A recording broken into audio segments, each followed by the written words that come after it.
ପିଲାମାନେ ତମମାନଙ୍କ ପରୀକ୍ଷାରେ 5 mark sure ଯୋଉଟା ଆସୁଛି ତାହା ହେଉଛି କ'ଣ ତମମାନଙ୍କର ଉପପାଦ୍ୟ।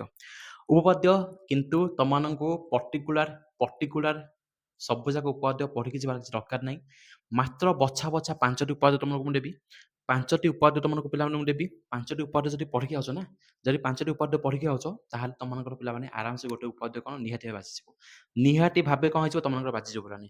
ତେଣୁ ଏଇ 5ଟି ଯାକ ଉପପାଦ୍ୟ ତମମାନଙ୍କ ପାଇଁ ନିହାତି କ'ଣ ହବ ପ୍ରାକ୍ଟିସ୍ କରିବା ନିହାତି ଜରୁରୀ। ମୋଷ୍ଟ ଇମ୍ପୋର୍ଟାଣ୍ଟ ଯଦି ମୁଁ କହିବି ତମମାନଙ୍କର ଉପପାଦ୍ୟ ଭିତରେ କ'ଣ ଯାଉଛି? 5ଟି ଉପପାଦ୍ୟ ଯାଉଛି। 5ଟି ଉପପାଦ୍ୟ ଯାଉଛି। ପ୍ରଥମେ ହେଲା ପିଲାମାନେ କ'ଣ ଆସିଗଲା? ତମର ଜ୍ୟାମିତିର ସାଦୃଶ୍ୟ ଆସିଗଲା, ବୃତ୍ତ ଆସିଗଲା, ବୃତ୍ତର ସ୍ପର୍ଶକ ଆସିଗଲା। ମୁଁ ଭଲ ପିଲାଙ୍କ ପାଇଁ କହି ରଖୁଛି ଯେକୌଣସି ଯଦି 2ଟା ସେକ୍ସନ ପ୍ରାକ୍ଟିସ୍ କରି ଯାଉଛ, ଜ୍ୟାମିତିର ସାଦୃଶ୍ୟ, ବୃତ୍ତ ଯଦି ପ୍ରାକ୍ଟିସ୍ କରି ଯାଉଛ ତାହେଲେ ବୃତ୍ତର ସ୍ପର୍ଶକୁ କ'ଣ ତୁମେମାନେ ଛାଡ଼ି ପାରିବ। ଯଦି ବୃତ୍ତର ସ୍ପର୍ଶକ ଯଦି କ'ଣ କରୁଛ ପ୍ରାକ୍ଟିସ୍ କରି ପଳଉଛ, ତେବେ ଜ୍ୟାମିତିର ସାଦୃଶ୍ୟକୁ ତୁମେ କ'ଣ କରିପାରିବ? ଆରାମସେ ଛାଡ଼ି ପାରିବ। ମୋର ବୁଝିପାରିଲନି? ନାଇଁ ଯଦି ତୁମେ ଓଭରାଲି କ'ଣ ଚାହୁଁଛ ସବୁ ଯାକର ପିଲାମାନେ ଇମ୍ପୋର୍ଟାଣ୍ଟ ନମ୍ବର ପ୍ରାକ୍ଟିସ୍ କରିବାକୁ ଚାହୁଁଛ, ସବୁ ଯାକ ଓଭରାଲି ପିଲାମାନେ କ'ଣ ଚାହୁଁଛ ଇମ୍ପୋର୍ଟାଣ୍ଟ ନମ୍ବର ପ୍ରାକ୍ଟିସ୍ କରିବାକୁ ଚାହୁଁଛ, ତାହେଲେ ତମମାନଙ୍କ ପାଇଁ ଇମ୍ପୋର୍ଟାଣ୍ଟ କ'ଣ ରହିବ? ତମମାନଙ୍କ ପାଇଁ ଇମ୍ପୋର୍ଟାଣ୍ଟ କ'ଣ ରହିବ? ଜ୍ୟାମିତିର ସାଦୃଶ୍ୟ।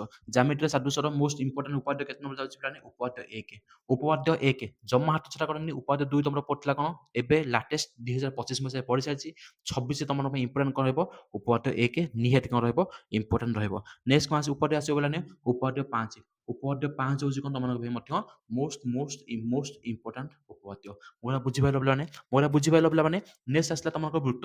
ନେକ୍ସଟ କ'ଣ ଆସିଲା ପିଲାମାନେ? ତମର ବୃତ୍ତ। ଏଇଟା ତମର କ'ଣ କଲା ପିଲାମାନେ? ଜ୍ୟାମିତିର ସାଦୃଶ୍ୟ କଲା। ନେକ୍ସଟ ଆସିଲା କ'ଣ ପିଲାମାନେ? ତମର ଚାପ୍ଟର ଆସିଗଲା କ'ଣ? ବୃତ୍ତ। ବୃତ୍ତ ଯଦି ତମକୁ ମୁଁ କହିବି ପିଲାମାନେ, ବୃତ୍ତ ଯଦି ତମକୁ କହିବି ପିଲାମାନେ, ତାହେଲେ ମୋଷ୍ଟ ଇମ୍ପୋର୍ଟାଣ୍ଟ ତମର ଉପପାଦ୍ୟ କ'ଣ ରହିବ? ଆରେ ମୋଷ୍ଟ ଇମ୍ପୋର୍ଟାଣ୍ଟ ଉପପାଦ୍ୟ କ'ଣ ରହିବ?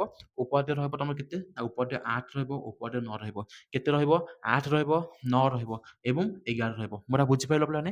8 ରହିବ, 9 ରହିବ, 11 ରହିବ। 11ଟା ଇମ୍ପୋର୍ଟାଣ୍ଟ 11ଟାକୁ ଛାଡ଼ିକି ଯାଅନି। ଯେତକ ସବୁ ଗତ ବସିଛ ନା, ସାର୍ ପ୍ରିଭିୟସରେ ଆମର କ'ଣ ପଡ଼ିଥିଲା? ଇମ୍ପୋର୍ଟାଣ୍ଟ ଉପପାଦ୍ୟ 11 ପଡ଼ିଯାଇଥିଲା। ବୃତ୍ତାନ୍ତର ଚତୁର୍ଭୁଜ ହେଲା।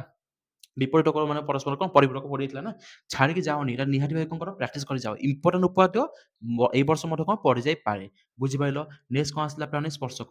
ପିଲାମାନେ କ'ଣ ଆସିଲା? ପିଲାମାନେ ସ୍ପର୍ଶକ। ଯଦି ମୁଁ କହିବି ତୁମକୁ ସ୍ପର୍ଶକରୁ ଇମ୍ପୋର୍ଟାଣ୍ଟ ଉପପାଦ୍ୟ କ'ଣ ଆସିବ? ପିଲାମାନେ 13 ନମ୍ବର ଉପପାଦ୍ୟ ଏବଂ 14 ନମ୍ବର ଉପପାଦ୍ୟ। ଆଉ 100% ପିଲାମାନେ ଏଇଟାକୁ ତମେ ଏକ୍ସାମ ହଲରେ ଦେଖିବ।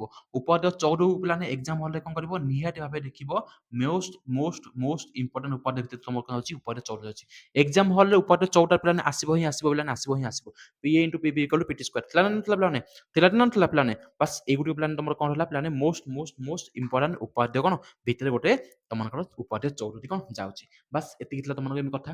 ଯୋଉ ଗଧମାନେ ସବୁ ବସିଛ, ଯାହାକୁ ଉପପାଦ୍ୟ ପିଲାମାନେ ପ୍ରାକ୍ଟିସ୍ କରିନ, ଏତିକି ଜିନିଷ କ'ଣ କର? ପ୍ରାକ୍ଟିସ୍ କରିକି ଆରାମସେ ଯାଅ ପିଲାମାନେ। ତମମାନଙ୍କର ଦେଖିବ ଆରାମସେ କ'ଣ ହେଇଯିବ? ଏତିକି ଉପପାଦ୍ୟ ଭିତରୁ କ'ଣ ହେଇଯିବ? ସବୁ ଯାକ ଭିତରୁ ଉପପାଦ୍ୟ କ'ଣ ବାଜିଯିବ। ଗୋଟେ ଉପପାଦ୍ୟ କ'ଣ ନିହାତି ଭାବେ ବାଜିଯିବ। ଯଦି ପରୀକ୍ଷା ହଲରେ ଉପପାଦ୍ୟ ନ ଆସେ, ଆଟଲିଷ୍ଟ ତମେ କ'ଣ କରିବ? ସାମାନ୍ୟ ଗଠନକୁ ଲେଖିକି ପଳେଇ ଆସିବ।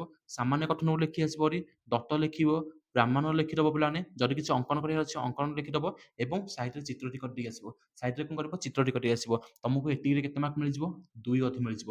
2 ଅଧେ ମିଳିଯିବ ପିଲାମାନେ, 2 ଅଧେ ମିଳିଯିବ। ଏକୁ ଜମା ହାତ ଛଡ଼ା କରିବନି। 2 ଅଧେ ମାର୍କ ଏତିକିରେ ପାଇଯିବ। ଯଦି ତମେ ପ୍ରମାଣ ବି ନ କରିପାରୁଛ, କିଛି ପ୍ରମାଣ ଯଦି ନ କରିପାରୁଛ, ତଥାପି କେତେ ପାଇଯିବ? 2 ଅଧେ ପାଇଯିବ।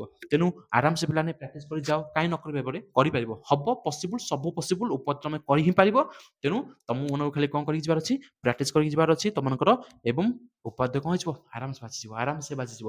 ଏବଂ ତମମାନଙ୍କ ପିଲାମାନେ ମୁଁ ପ୍ରିଭିୟସ୍ ସେକ୍ସନ ପିଲାମାନେ ଆଲଜେବ୍ରା ହଉ, ପରିମିତି ହଉ, ତ୍ରିକୋଣମିତି ହଉ, ସବୁ ଯାକ ସେକ୍ସନ ପିଲାମାନେ ମୁଁ ଇମ୍ପୋର୍ଟାଣ୍ଟ ନମ୍ବର ମଧ୍ୟ ତମକୁ ଦେଇସାରିଛି। ଇମ୍ପୋର୍ଟାଣ୍ଟ କୋଶ୍ଚିନ୍ସ ତୁମକୁ ମୁଁ ଦେଇସାରିଛି। ଯଦି ପିଲାମାନେ ତମେ ଏପର୍ଯ୍ୟନ୍ତ ପାଇନ, ତାହେଲେ କ'ଣ କରିବ ପିଲାମାନେ? 9348407198 ଏଇ ନମ୍ବରରେ କ'ଣ କରିବ? ଖାଲି ମେସେଜ କରିଦେବ ସାର୍ PDF। କ'ଣ ମେସେଜ କରିବ? PDF। ତମକୁ ମୁଁ ସବୁ ଯାକ PDF କ'ଣ କରିବି? ପଠେଇଦେବି। ସବୁ ଯାକ PDF କ'ଣ କରିବି? ପଠେଇଦେବି। କେବଳ ହ୍ୱାଟ୍ସଆପରେ ପିଲାମାନେ only message PDF, no call, no other messages, only PDF message କରିଦେବ। କିନ୍ତୁ ତା ପୂର୍ବରୁ ମୁଁ କହି ରଖୁଛି, ଚ୍ୟାନେଲକୁ ଯଦି ସବସ୍କ୍ରାଇବ କରିନ, ଚ୍ୟାନେଲକୁ ସବସ୍କ୍ରାଇବ କରି ରଖ। ଚ୍ୟାନେଲକୁ ଯଦି ସବସ୍କ୍ରାଇବ କରିନ, ତାହେଲେ ତମକୁ ମୁଁ କ'ଣ ପଠେଇବିନି? PDF ପଠେଇବିନି। ସ୍କ୍ରିନଶଟ୍ ପିଲାମାନେ ଚ୍ୟାନେଲ ସବସ୍କ୍ରାଇବ କରିକି ଯଦି ସ୍କ୍ରିନଶଟ୍ ଛାଡ଼ି ଦେଉଛ, ତାହେଲେ ତମକୁ ମୁଁ କ'ଣ କରିବି? ସାଙ୍ଗେ PDFଟି ପଠେଇଦେବି। ନଚେତ୍ ପିଲାମାନେ ଜମା ତମକୁ ମୁଁ କ'ଣ କରିବିନି? PDFଟି ଜମା ବି ସେଣ୍ଡ କରିବି ନାହିଁ। ବୁଝିପାରିଲ? ତ ଅଲ୍ ଦି ବେଷ୍ଟ ପିଲାମାନେ। ଉପପାଦ୍ୟକୁ ଜମା ହାତ ଛଡ଼ା କରିବନି। ନିହାତି ଭାବେ ତମର ସ୍କୋରିଂ ମାର୍କ ଯଦି ମୁଁ କହିବି ତମକୁ ଦବ କି ସେ ଉପପାଦ୍ୟ କ'ଣ ଦବ? ଆରାମସେ ତମକୁ 5 ମାର୍କ ଦେଇଦବ। ଜମା ହାତ ଛଡ଼ା କରିବନି। ନିହାତି ଭାବେ କ'ଣ କରିବ? ପ୍ରାକ୍ଟିସ୍ କରି ଯାଅ। ଗୋଟେ ଉପପାଦ୍ୟ ତମ ଭିତରୁ କ'ଣ ହେଇଯିବ? ବାଜିଯିବ। ଥ୍ୟାଙ୍କ ୟୁ ପିଲାମାନେ। Thank you so much.